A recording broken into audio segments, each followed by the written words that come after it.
إن الحمد لله نحمده ونستعينه ونستغفره ونعوذ بالله من شرور أنفسنا ومن سيئات أعمالنا من يهده الله فلا مضل له ومن يضلل فلا هادي له أشهد أن لا إله إلا الله وحده لا شريك له وأشهد أن محمدا عبده ورسوله يا أيها الذين آمنوا اتقوا الله حق تقاته ولا تموتن إلا وأنتم مسلمون يا أيها الناس اتقوا ربكم الذي خلقكم من نفس واحدة وخلق منها زوجها وبث منهما رجالا كثيرا ونساء واتقوا الله الذي تساءلون به والأرحام إن الله كان عليكم رقيبا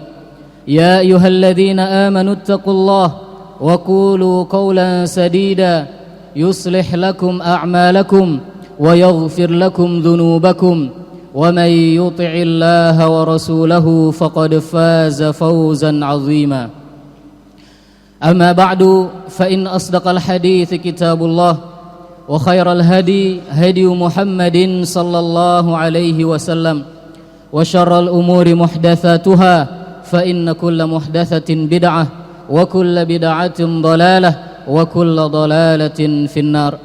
Ma'asyiral muslimin, jamaah sidang Jumat yang dimuliakan oleh Allah Subhanahu wa taala. Alhamdulillah, kita bersyukur pada Allah Subhanahu wa taala yang terus memberikan kepada kita semua limpahan nikmat dan karunia-Nya, sehingga di kesempatan siang hari ini kembali kita bisa berkumpul di tempat ini untuk kita bersama-sama menjalankan salah satu kewajiban kita, mengerjakan salat Jumat secara berjamaah. Semoga Allah Subhanahu wa taala senantiasa menerima amal ibadah kita. Salawat dan salam tidak lupa kita haturkan kepada Nabi kita, Nabi Muhammad sallallahu alaihi wasallam. Ikhwatal iman, rahimani wa rahimakumullah.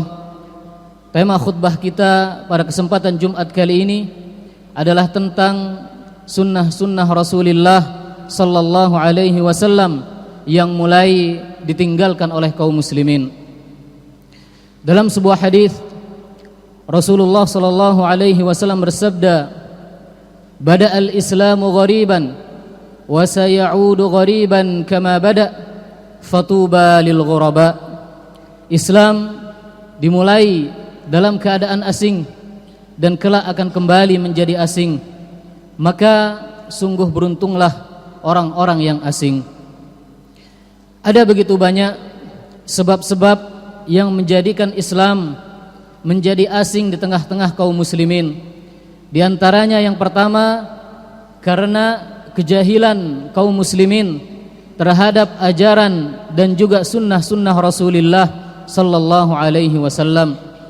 Kemudian sebab yang lain, banyak dari kaum muslimin mereka mengetahui sunnah-sunnah Rasulullah sallallahu alaihi wasallam, namun mereka enggan mengamalkannya dan mempraktekkannya di dalam kehidupan mereka sehari-hari.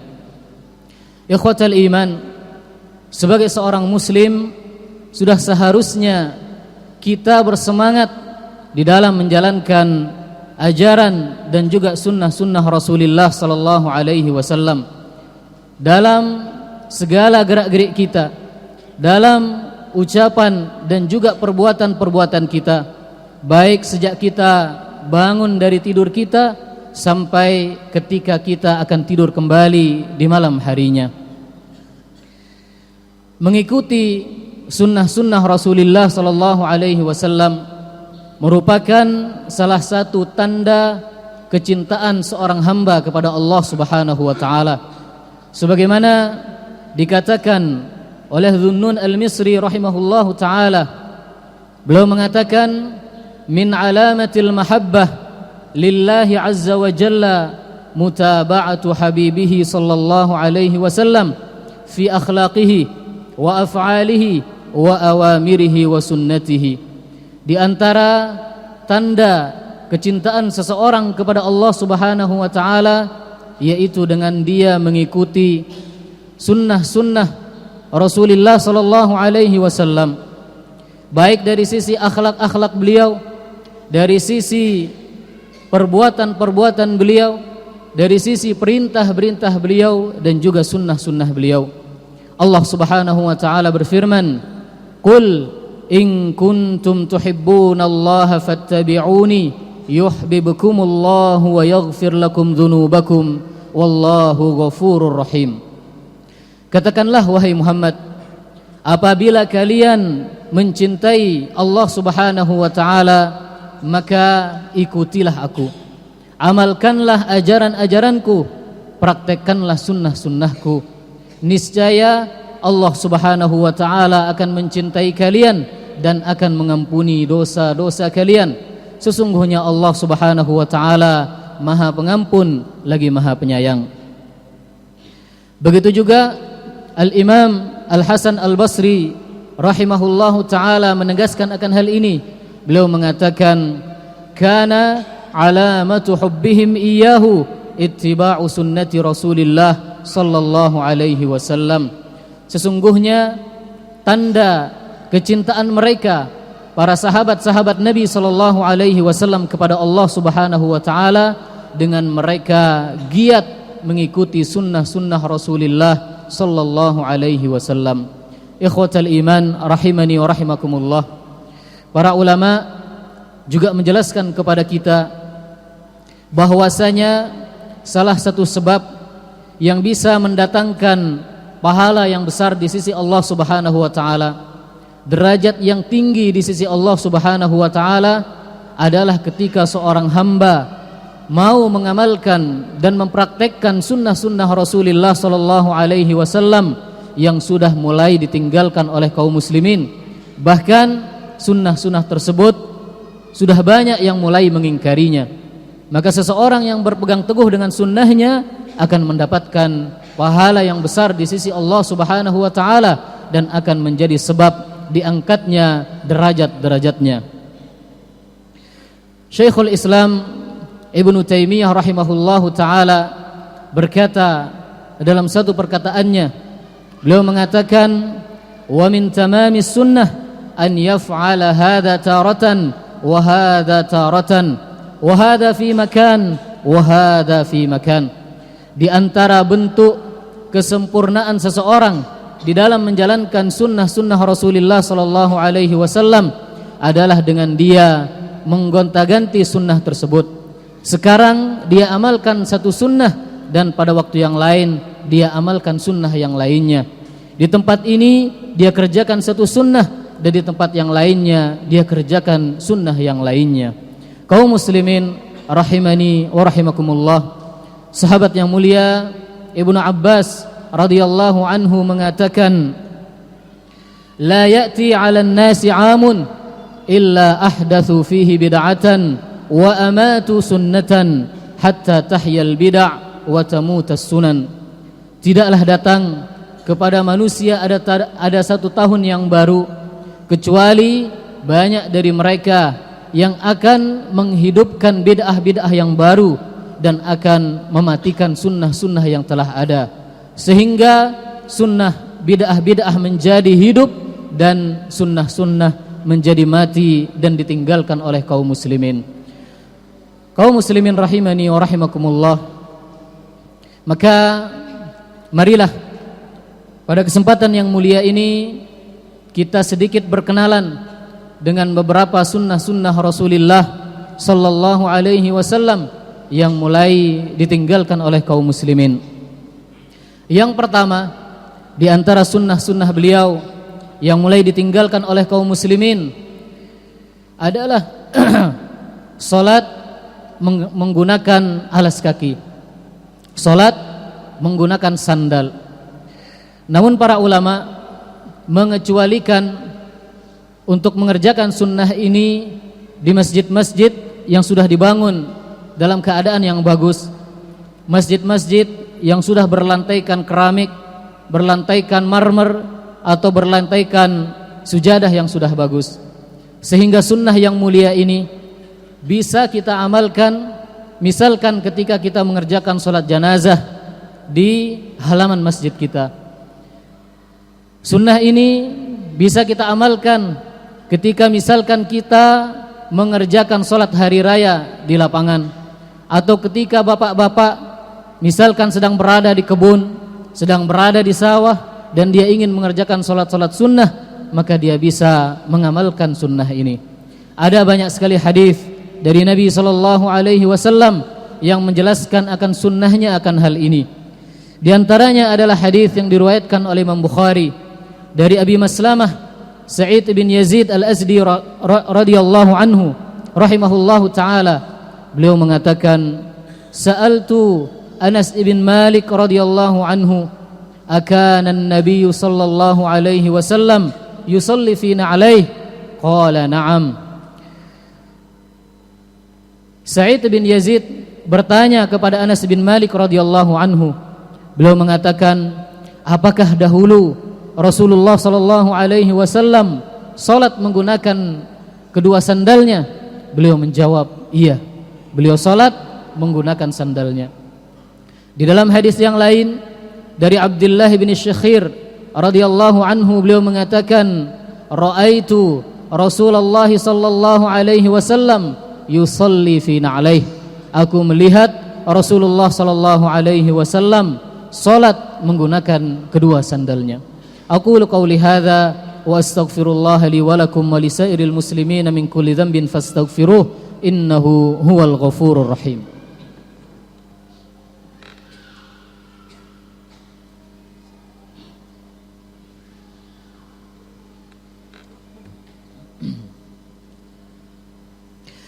Alhamdulillahi ala ihsanih wa syukru lahu ala taufiqihi wa amtinanih.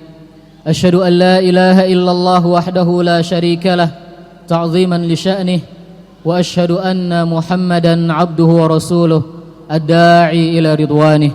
Salawatu rabbi wa salamuhu alaihi wa ala alihi wa ashabihi wa ikhwanih. Kaum muslimin rahimani wa rahimakumullah. Kemudian di antara sunnah-sunnah Rasulullah sallallahu alaihi wasallam yang juga mulai ditinggalkan oleh kaum muslimin adalah membaca beberapa ayat setelah kita membaca surat Al-Fatihah pada rakaat ketiga dan keempat dari salat zuhur. Hal ini berdasarkan hadis annahu sallallahu alaihi wasallam kana yaqra'u fil akhiratain min adh-dhuhri qadra 15 ayah, bahwasanya Nabi sallallahu alaihi wasallam membaca pada dua rakaat terakhir dari salat zuhur sebanyak 15 ayat. Kalau kita katakan bahwasanya Nabi sallallahu alaihi wasallam di rakaat ketiga membaca surat Al-Fatihah, maka surat Al-Fatihah berjumlah 7 ayat. Sehingga kata para ulama, ini menunjukkan bahwasanya setelah itu Nabi sallallahu alaihi wasallam membaca beberapa ayat dari Al-Qur'anul Karim. Kaum muslimin rahimani wa rahimakumullah.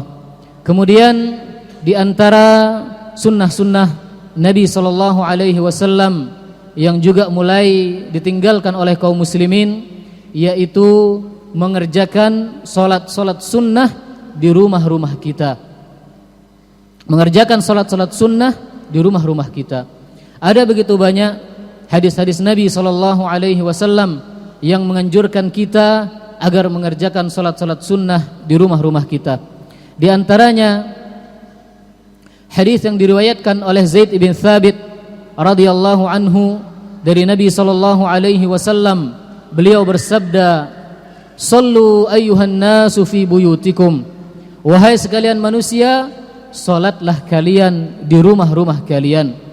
Fa inna afdalas shalah salatul mar'i fi baitihi illal maktubah. Karena sesungguhnya salat yang paling afdal yang dikerjakan oleh seorang muslim adalah salat yang dia kerjakan di rumahnya, kecuali salat-salat yang wajib. Maka ini menunjukkan bahwasanya salat-salat yang sunnah afdalnya kita kerjakan di rumah-rumah kita. Di dalam hadis yang lain dari Jabir bin Abdullah radhiyallahu anhu dari Rasulullah sallallahu alaihi wasallam, beliau mengatakan, "Idza qada ahadukumus salata fi masjidihi."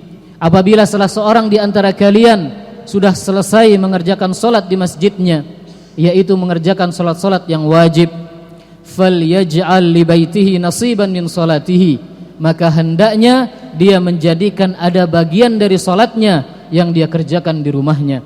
Fa innallaha ja'ilun fi baitihi min salatihi khairan, karena sesungguhnya Allah Subhanahu wa taala akan menjadikan kebaikan yang sangat banyak di satu rumah yang dikerjakan di dalamnya salat. Kaum muslimin rahimani wa rahimakumullah, kemudian di antara sunnah-sunnah Nabi SAW yang juga mulai ditinggalkan oleh kaum muslimin adalah mengerjakan salat sunnah duha.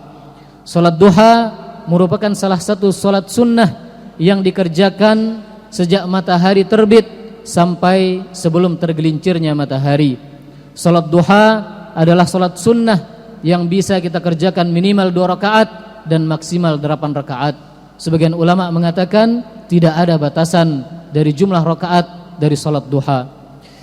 Di antara hadis yang menunjukkan akan keutamaan salat duha adalah hadis yang diriwayatkan oleh Abu Hurairah radhiyallahu anhu. Beliau mengatakan, "Awsani khalili bisiyami 3 ayyamin min kulli syahrin wa rak'atay duha wa an utir qabla an arqud." Kekasihku Rasulullah sallallahu alaihi wasallam telah mewasiatkan kepadaku 3 perkara. Yang pertama, agar aku senantiasa berpuasa 3 hari dalam setiap bulannya. Yang kedua, agar aku senantiasa menjaga 2 rakaat dari salat duha. Dan yang ketiga, agar aku senantiasa tidak tidur sebelum aku mengerjakan salat witir. Kaum muslimin rahimani wa rahimakumullah, inilah beberapa sunnah-sunnah Rasulullah sallallahu alaihi wasallam yang sudah mulai jarang diamalkan oleh kaum muslimin, yang mulai banyak dari kaum muslimin jahil akannya dan banyak dari mereka meninggalkannya. Semoga Allah Subhanahu wa taala memberikan kemudahan kepada kita semua untuk mengamalkan sunnah-sunnah yang mulia ini di dalam kehidupan kita sehari-hari. Innallaha wa malaikatahu yusholluna 'alan nabi ya ayyuhalladzina amanu shallu 'alaihi wa sallimu taslima. Allahumma shalli 'ala Muhammad wa 'ala ali Muhammad kama shallaita 'ala Ibrahim wa 'ala ali Ibrahim innaka Hamidum Majid. Wa barik 'ala Muhammad wa 'ala ali Muhammad kama barakta 'ala Ibrahim wa 'ala ali Ibrahim innaka Hamidum Majid. Allahumma ighfir lil muslimina wal muslimat wal mu'minina wal mu'minat al ahya'i minhum wal amwat innaka sami'un qaribun mujibud da'awat ya qadiyal hajat. Rabbana zalamna anfusana wa illam taghfir lana wa tarhamna lanakunanna minal khasirin. Rabbana ighfir lana wa li ikhwanina alladhina sabaquna bil iman wa la taj'al fi qulubina ghillan lil ladzina amanu Rabbana innaka ra'ufur rahim. Allahumma ati nufusana taqwaha wa zakkiha anta khairu man zakkaha anta waliyuha wa maulaha. Allahumma inna nas'aluka al-jannah wa ma qarraba ilayha min qawlin wa amal wa na'udzu bika minan nar wa ma qarraba ilayha min qawlin wa amal. Rabbana atina fid dunya hasanah wa fil akhirati hasanah wa qina adzaban nar wa akhiru da'wana anil hamdulillahi rabbil alamin wa aqimis shalah.